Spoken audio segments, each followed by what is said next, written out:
There's a phrase that we say often, and the phrase is, we don't owe anyone anything, or I don't owe anyone anything. And I understand the sentiment, I get it. We're talking about people who demand us to be something that we're not. We're talking about people who exploit us. We're talking about people who seek to harm us or, judge us and then harm us, right? But we don't really understand how harmful that phrase is. I come from a different ethic, a different understanding. We owe each other everything. We owe each other everything. We are not existing on this planet alone. I am because of other people.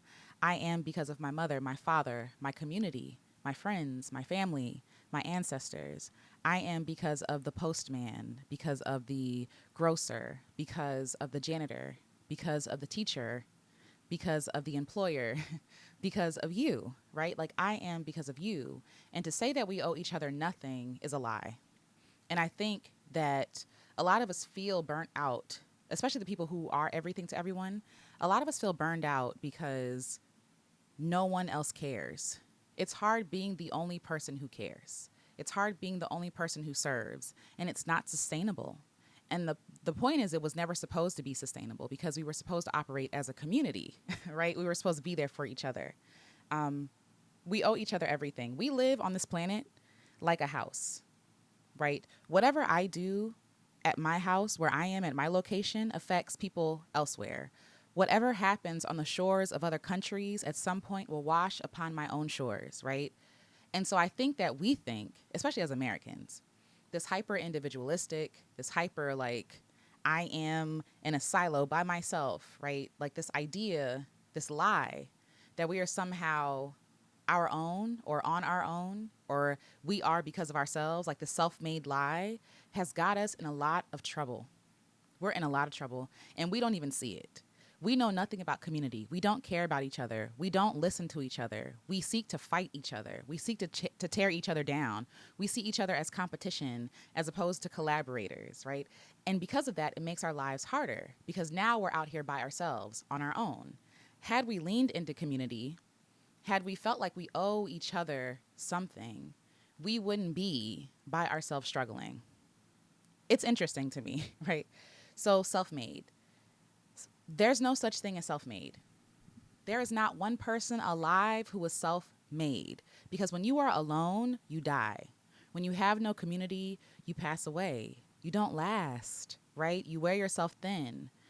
Again, going back to Trisha Hersey and her quote, my entire life is a collaboration. My entire life is a collaboration. I am upheld and supported by people that I don't even see on a regular basis. There's somebody somewhere right now working on a farm, planting food, right? Raising livestock, right? For me to be able to buy groceries tomorrow, right? So how dare me say something like I owe nobody nothing when people give themselves for me on a daily basis, even if I cannot see it. I am not self-made. There's no such thing as self-made. And that lie has left us with lack. It has left us depleted and frustrated. And we think that the answer to people being selfish is more selfishness. Well, they're not doing it, so I'm not going to do it either. But where does that get us? Somebody has to be brave. Somebody has to be generous, or else this whole thing falls apart, right? We're supported by so many. And my entire life is a collaboration. Again, you watching this video, this is a collaboration. This is a conversation. I am because you are. Can I create and nobody watch my stuff or read my thing? Sure, right? But where's the fun in that, right? Where's the fun in that? I'm glad that we can have conversations like this.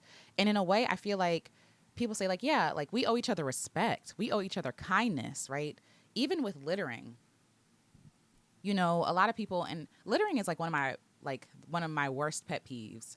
I'll be driving down the street and I'll see someone throw something on the side of the road, right?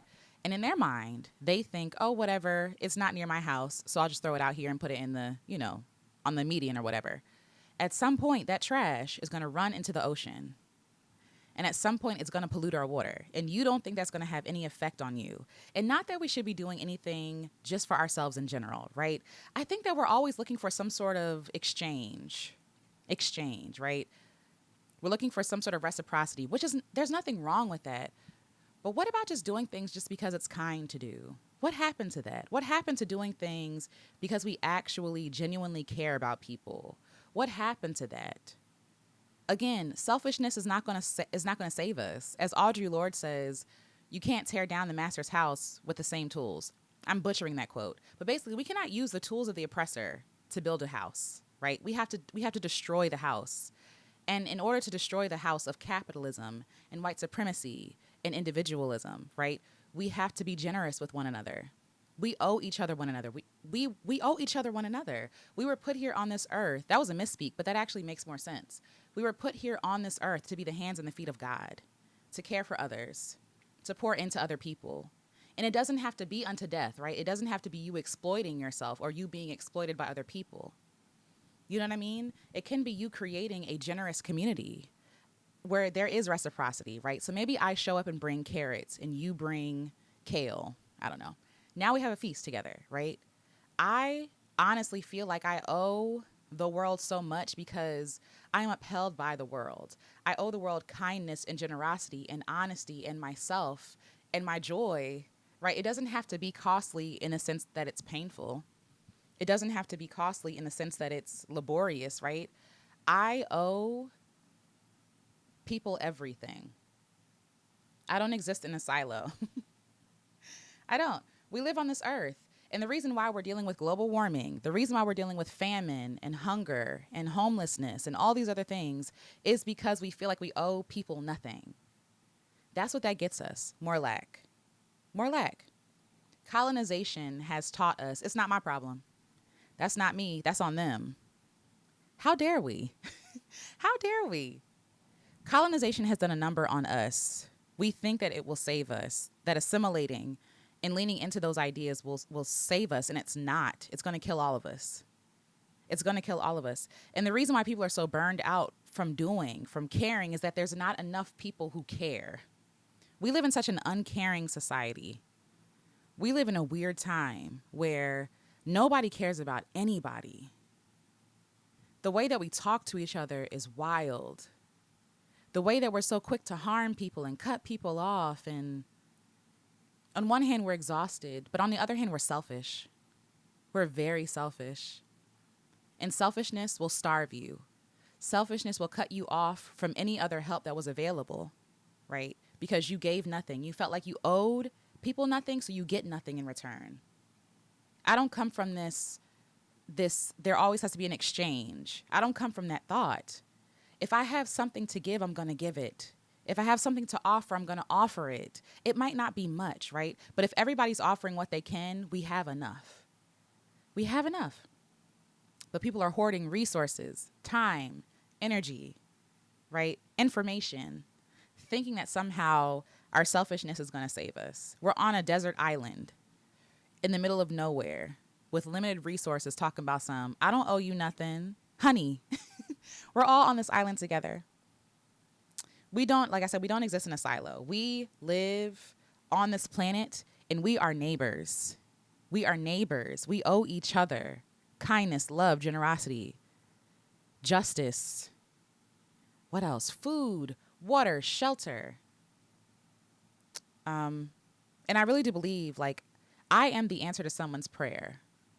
You know, we do a lot of, especially in Christian spaces, we do a lot of, oh, I'm going to pray for them. Why? When you have resources, what are you praying for? Or if you're praying to God and like, oh, help such and such, you have what they need. You have what such and such needs, right? We just got to stop being selfish. Colonization, like I said, has done a number on us. We think that being alone and being at the top is where it's at, but it is lonely.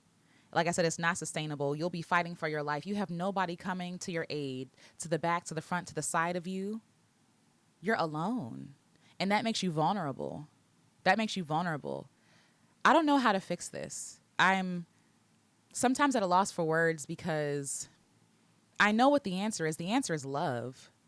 But we're in a society where love is lacking. And it's very, very discouraging, especially when you're coming from a place where you want to love people and you want to care for people and you have these dreams. And if we come together, we can fix some stuff. And at every turn you meet people and saying, oh, I'm not doing that. I'm not doing that. Oh, They got it. I got it, so they can get it by themselves. Knowing good and well you did not get it by yourself.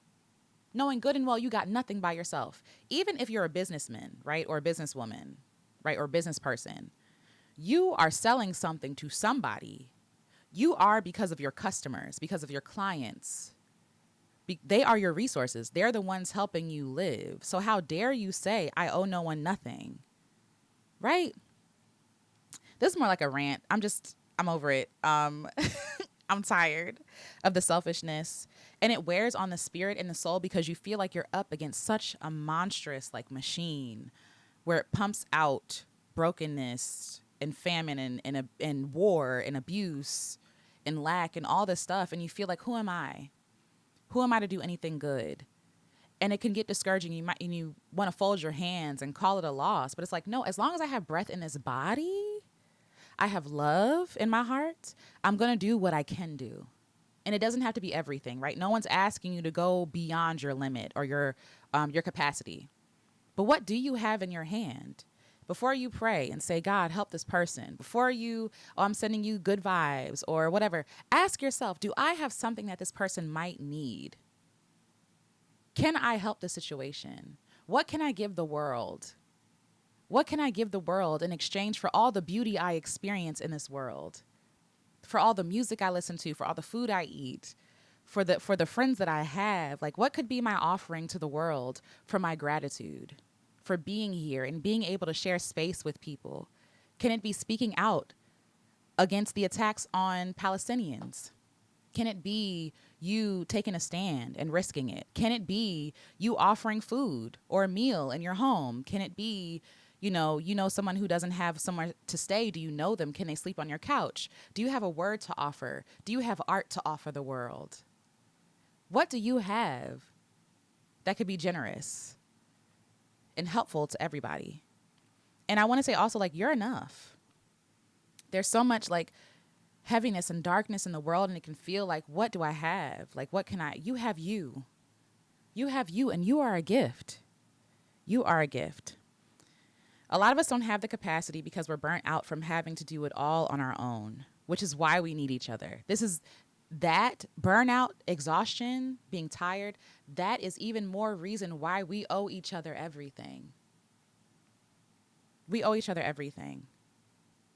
There's this like generational curse that sometimes is in the Black community. I'm sure it's everywhere else. But it's like a lot of parents don't want to help their kids because they feel like their kids have to struggle like them and get it how they did. Oh, if I struggled, so do you. Almost like it's a rite of passage, right? And it really is just setting us back. What is the point of your children or my child, for example? What is the point of my child suffering when I have everything they need?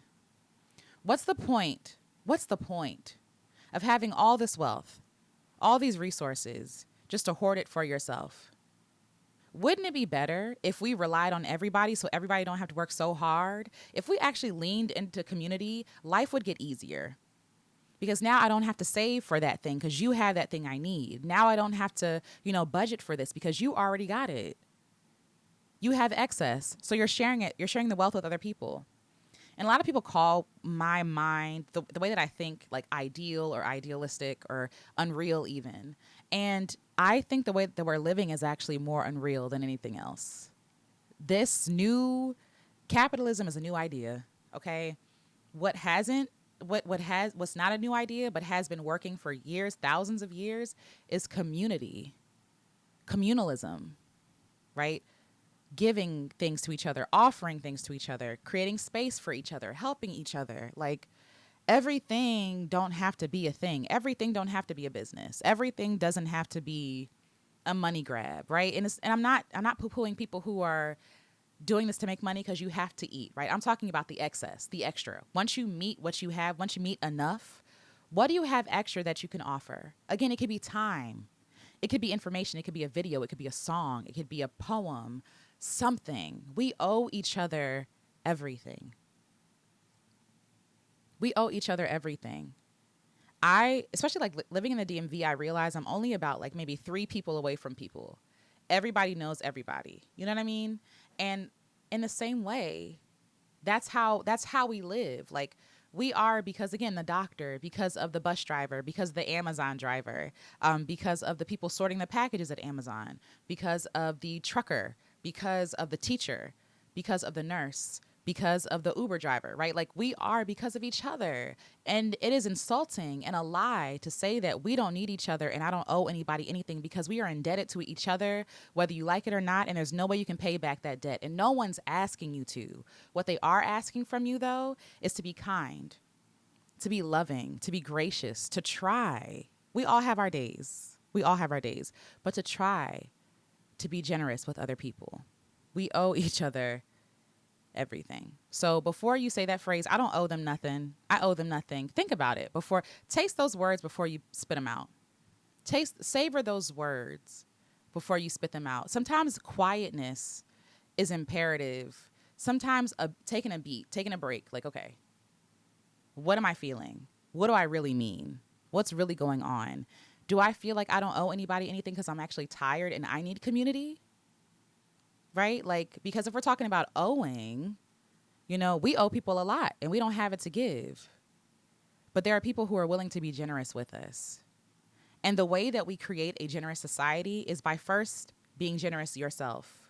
It is frustrating. It feels daunting, especially me when I'm trying to come up with different visions and versions of society that we could live in. Like, what is possible, right? It's exhausting work because it feels like you're going up against a giant.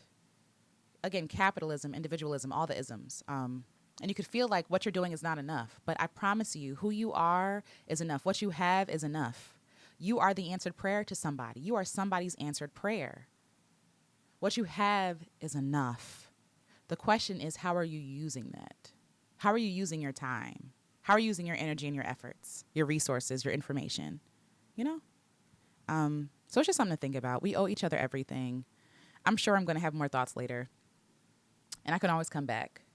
But that's essentially what I wanted to say. Those are my notes. Like, that's it. We owe each other everything. It's a lie. Like, we are sustained by the ocean. The ocean gives us oxygen. The trees give us oxygen. And they ask for nothing in return but to be respected and to be loved. Who we owe, my father-in-law has a phrase. He says, who we owe, we can't pay back. Who we owe, we can't pay our parents back. We can't pay our teachers back, the trees, the squirrels, the bees who pollinate the flowers so we can have honey, and also so we can have flowers, so we can have plants and fruit. We can't pay them people back. We can't pay the bees back. We can't pay the flies back, the mosquitoes. We can't pay the birds back who poops out seed and plants the things. We can't pay the bird or the animal who helps fertilize the soil. We can't pay the soil back. We can't pay the minerals back. We can't pay ourselves back. Right? We can treat them kindly, but our cells are literally created to take care of us. Like, our cells, our DNA, like the very fiber of our being, the carbon, is created to keep us together. How are we going to pay them back?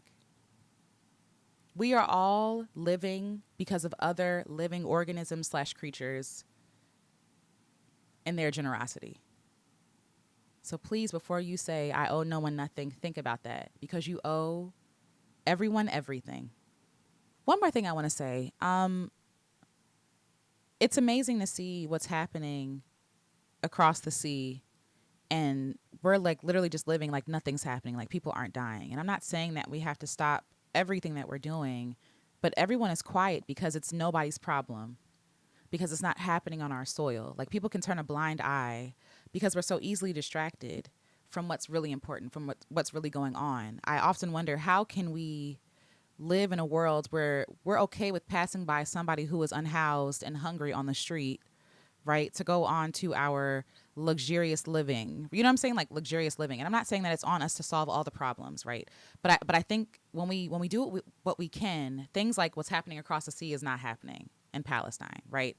People are housed. People are taken care of because we care. Because we care about people.